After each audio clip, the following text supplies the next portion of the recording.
Dios bendito, te pedimos que, Señor, nos bendigas por medio de ella. Ayúdanos, Señor, a poder entender, comprender el consejo bíblico en esta hora, Señor, en el nombre poderoso de Jesús. Bendice la vida, los corazones, Señor, de cada una de las personas que se encuentran reunidas aquí en esta hora. Usa nuestra vida como instrumento útil, Señor, para hablar tu palabra en el poderoso nombre de Cristo Jesús, mi Señor. Tú eres bueno. Amén. Gloria a Dios. Ocupe su lugar, amados hermanos, en esta hora. Este es un tremendo mensaje del profeta Oseas hacia el pueblo de Israel. Pero para poder comprender, me están haciendo señas de béisbol allá. Los niños pueden pasar al comedor, allá con nuestra hermana Doranelda. Todos los niños pueden pasar en esta hora a su clase, allí al comedor. Ya están pasando para allá. Gloria a Dios. Déjeme darle rewind al cassette, hermanos. ¿Dónde estaba? Miren, este es un mensaje de el profeta Oseas al pueblo de Israel. Amén. Para que nosotros podamos entender mejor, cuando leemos al profeta Oseas, para poder entender el contenido que tiene este libro, este mensaje de Oseas, tenemos que también entender la época en la que este profeta de Dios vivió. Oseas desarrolló su ministerio cuando reinaba en Israel Jeroboam II, entre el 786 al 746 antes de Cristo. Y precisamente este periodo, la historia bíblica dice que fue un periodo de abundante paz y de abundante prosperidad para el pueblo. Durante este tiempo, el reino de Israel adquirió una tremenda expansión territorial, hermanos. Adquirió una prosperidad nacional que la nación nunca más volvió a obtener después. Lamentablemente, esta prosperidad, esta abundancia, esta seguridad nacional, este crecimiento económico fueron mal interpretados por el pueblo. Los historiadores dicen que unos pensaron que Dios se los había concedido simplemente porque ellos lo merecían. Ellos se merecían ser bendecidos, ser prosperados. Ellos se merecían la abundancia.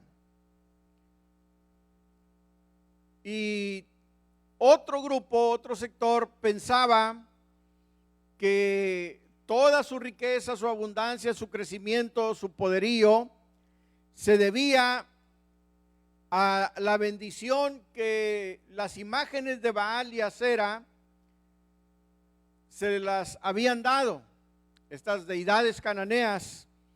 Ellos pensaban que esos ídolos eran los causantes de la prosperidad de ellos. Entonces es por eso que viene el mensaje de este profeta de Dios sobre la nación. La nación estaba en prosperidad, estaba en abundancia.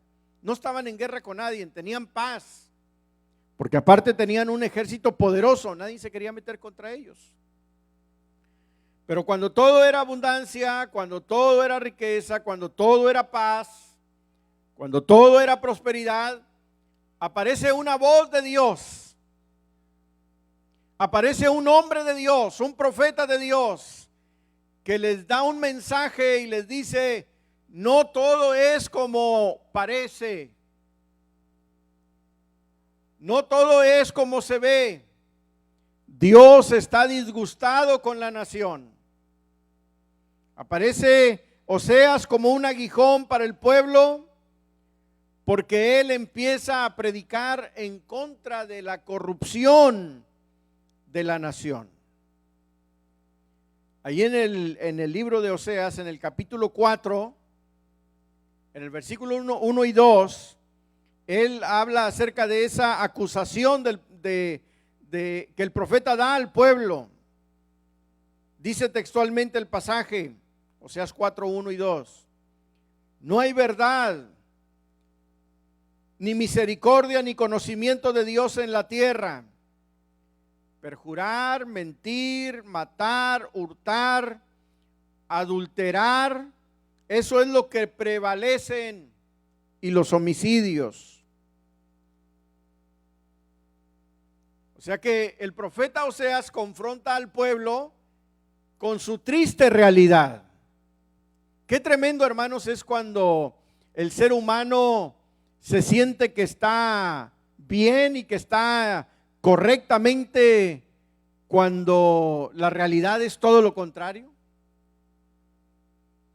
Y eso es lo que el profeta Oseas está haciendo con el pueblo de Israel. No piensen que ustedes están bendecidos y no piensen que están tan bien delante de Dios, porque hay pecado dentro de la nación, dentro del pueblo.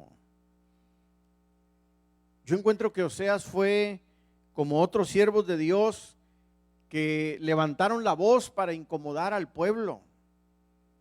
Allá en Primera de Reyes, capítulo 18, verso 17, el rey Acab se refiere acerca de la persona del profeta Elías y le dice a Acab, a Elías: ¿eres tú aquel que vienes a turbar al pueblo de Israel? Cuando en realidad no era Elías el que estaba turbando al pueblo de Israel, sino el mismo Acab y su esposa Jezabel, yéndose en pos de la idolatría, ¿verdad? Pero Elías fue un profeta de Dios que se levantó y se paró en la brecha para decirle al pueblo que estaba en idolatría. Encontramos también en la palabra de Dios, allá en Hechos 24:5, cuando Tértulo dijo del apóstol Pablo, dijo estas palabras: hemos hallado que este hombre es una plaga, promotor de sediciones entre todos los judíos por todo el mundo, y es un cabecilla de la secta de los nazarenos. ¿Por qué hablaba así de él? Porque Pablo era un hombre que predicaba, hermanos, sin ningún temor, porque sabía que Dios estaba con él y que la unción del Espíritu Santo le respaldaba. O sea, no le decían al pueblo lo que el pueblo quería oír, sino que le decían al pueblo lo que Dios demandaba que se le dijera al pueblo. Hermano, dele gracias a Dios cuando usted está en la iglesia y está recibiendo palabra de Dios. No palabra de lo que yo quiero oír o lo que usted quiere oír, sino lo que Dios quiere que nosotros oigamos, escuchemos. El mensaje a veces es de fortaleza, el mensaje bíblico a veces es de consuelo, el mensaje bíblico a veces es, hermanos, motivacional, de bendición, pero el mensaje bíblico también trae corrección. El mensaje bíblico también te confronta con tu realidad. El mensaje bíblico también nos hace ver cuando estamos mal delante de Dios. Por eso el profeta Jeremías escribe en uno de los pasajes de su libro: fueron halladas tus palabras y yo me las comí, hablando en sentido figurado. Dice, y fueron alegría y dulzura a mi paladar, pero cuando me las digerí, fueron amargura, ¿verdad? En mi ser, en mi vientre, en mis entrañas, dice Jeremías, fueron amargura. Porque esa es la palabra de Dios, hermanos. La palabra de Dios, el paquete viene completo. Amén. El paquete viene en forma integral. El Señor te consuela, te abraza, te apapacha, pero también te corrige. El Señor también nos corrige. Entonces encontramos, hermanos, en este pasaje que a pesar de toda la grande bonanza que el pueblo de Israel, la nación tenía, se levanta un hombre de Dios hablando la verdad y la condición y la realidad de la nación.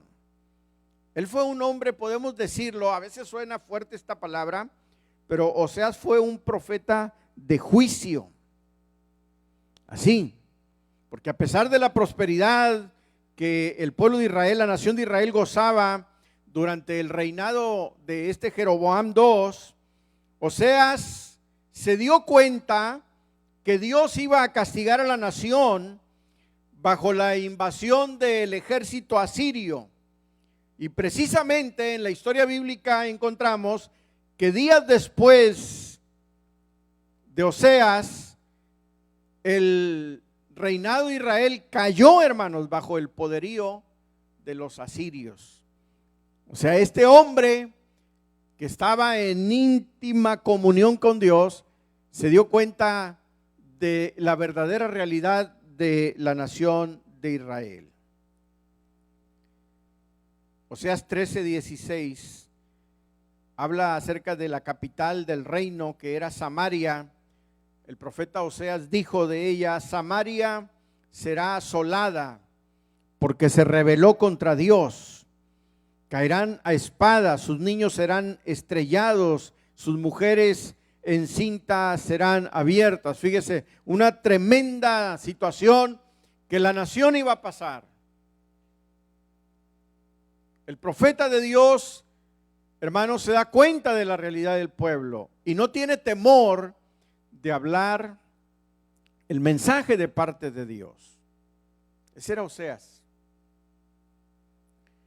Pero a pesar de todo lo negativo que su ministerio pudiera tener, ahorita escuché a la hermana Rubí que estaba dando la clase de que los que somos de cuna evangélica, o sea que somos cristianos de toda la vida, antes teníamos pastores muy estrictos, hermanos.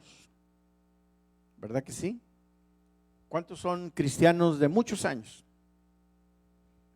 Y pues tuvimos en años anteriores pastores que no tenían miedo a predicar la palabra, que era más lo que lo regañaban a uno que lo motivaban, ¿verdad? Pero ahí estábamos. Y gracias a esos siervos de Dios y siervas de Dios, porque había pastoras que también no cantaban mal las rancheras. Había pastoras bien estrictas también. Y gloria a Dios por ellos. Que, hermanos, nos decían las cosas directas, sin rodeos y sin apapacharnos o que nos sintamos mal, como son. Así era el mensaje del profeta Oseas. Pero mire, gracias a esos siervos de Dios que tuvimos en el pasado es que nos formamos. Hoy la gente, lamentablemente, la iglesia es de azúcar. Ahora, no estoy diciendo que ustedes son de azúcar. No, allá bien lejos, pero hay, ¿verdad?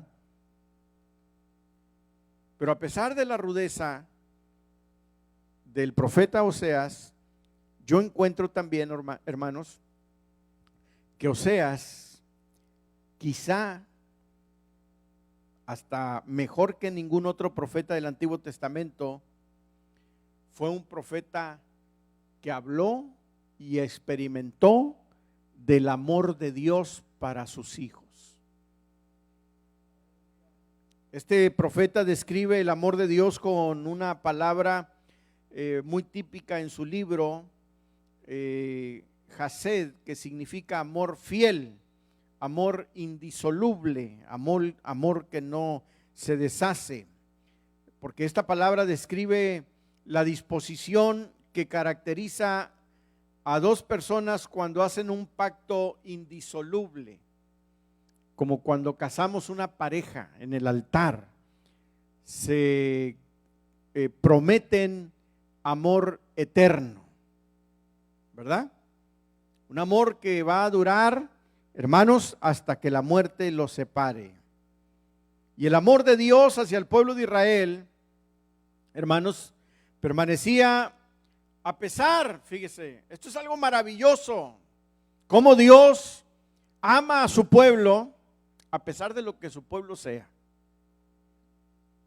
Porque Dios seguía amando al pueblo de Israel a pesar de la infidelidad del pueblo de Israel. Israel se había olvidado de Dios, pero Dios no se había olvidado de Israel. Israel se había alejado de Dios, pero Dios seguía estando cerca de su pueblo. Israel ya no estaba pensando en la presencia de Dios, pero Dios seguía pensando en Israel.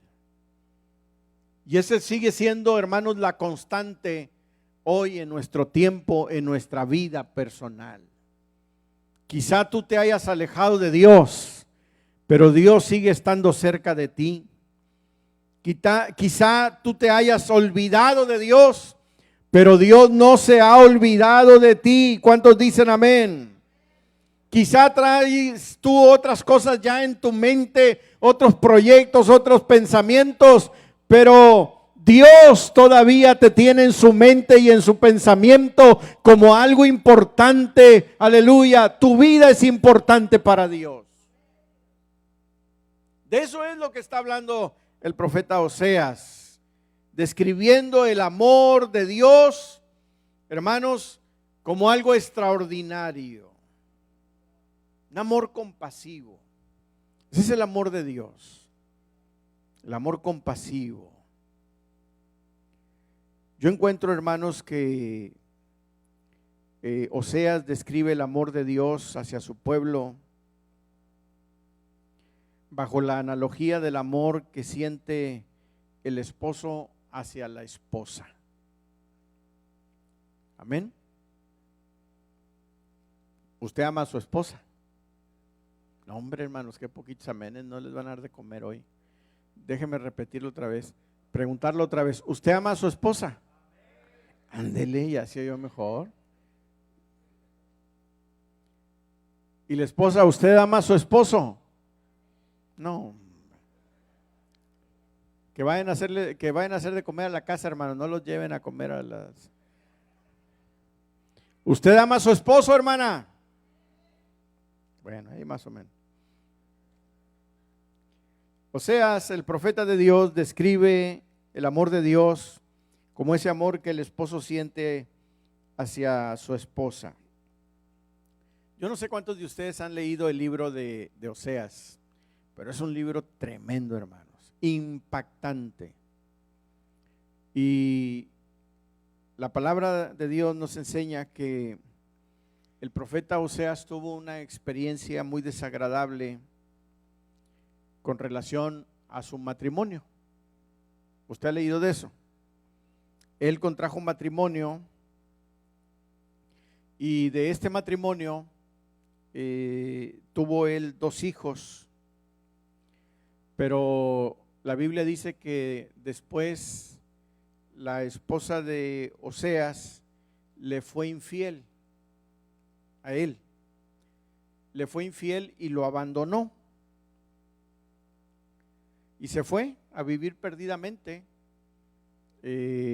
su vida con hombres en una vida de prostitución, de perdición, completamente, la esposa de Oseas.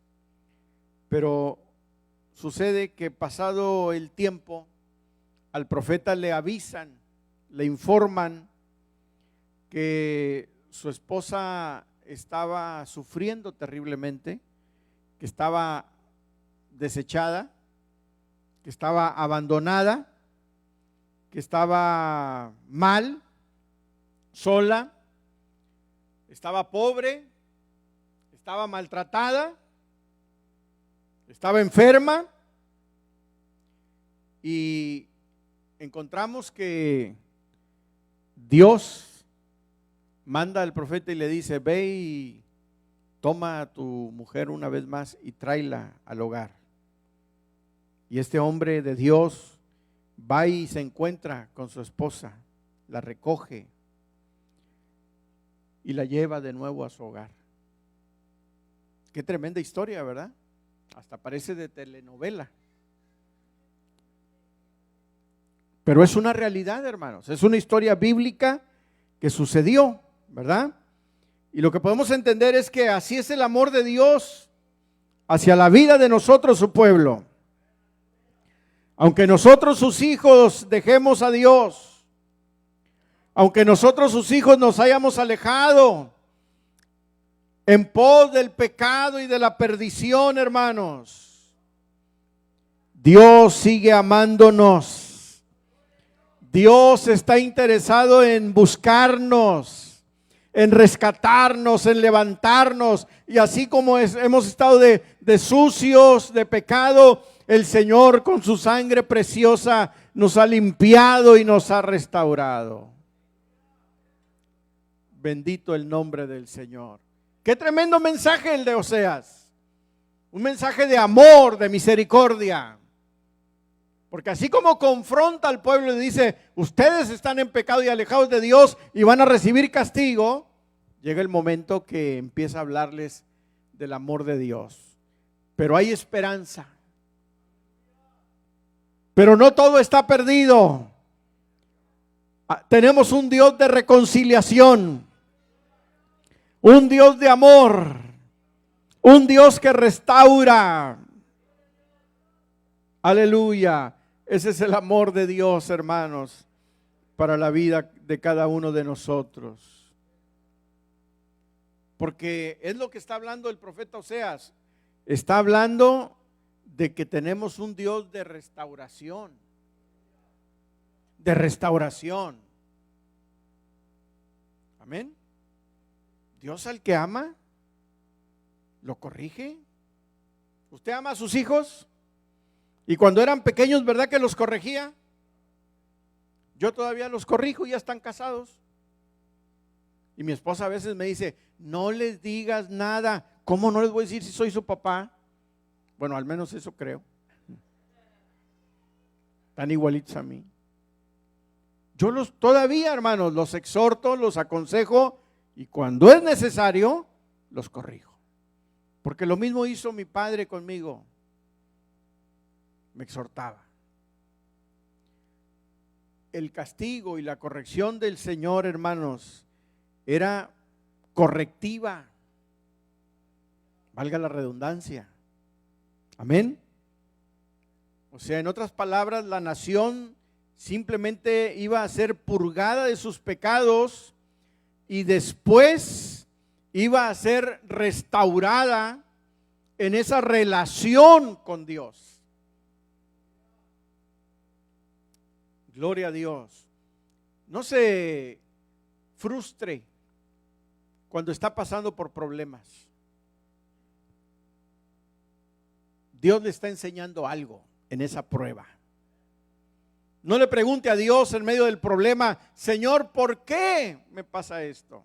Pregúntele, Señor, ¿para qué me está pasando esto? Algo me vas a enseñar. Porque la Biblia dice, amados hermanos, que aquellos que aman a Dios, todas las cosas les ayudan para bien. Si ese proyecto no te salió como tú lo estabas planeando, Dios sabe por qué. Si la situación no va como tú esperabas que fuera, Dios tiene todo en sus manos. Algo Dios te va a enseñar, aleluya, en medio del problema, de la prueba, de la angustia, de la enfermedad. Hermanos, algo Dios está tratando con nosotros. Porque Él es un Dios de restauración. Oseas capítulo 3, versículo 5 dice el pasaje: después volverán los hijos de Israel y buscarán a Jehová su Dios y a David su rey, y temerán a Jehová y a su bondad en el fin de los días. Aleluya. Ese es el Dios nuestro. Ese es el Dios, hermanos, al cual nosotros servimos. Es un Dios de oportunidades. Si estás caminando mal, si estás caminando en una dirección equivocada, detente, hermano, humíllate, corrígete, redirige el rumbo que Dios está ahí para ayudarte. Nuestro Dios es un Dios de misericordia. ¿Sabes que cuando Dios castiga, no castiga para destruirnos? Castiga para que aprendamos. ¿Verdad que sí? Usted cuando corregía a sus hijos, no sé cuál era la costumbre que usted traía, si era de chancla, de cinto, de si quitaba la faja, de vara, no sé cómo los corregía, pero usted los corregía para que se compusieran, o los corregía para destruirlos. De ninguna manera, hermanos. ¿Verdad que no? Mi madre nos corregía a mis hermanos y a mí con la chancla. Era la chancla más veloz del oeste.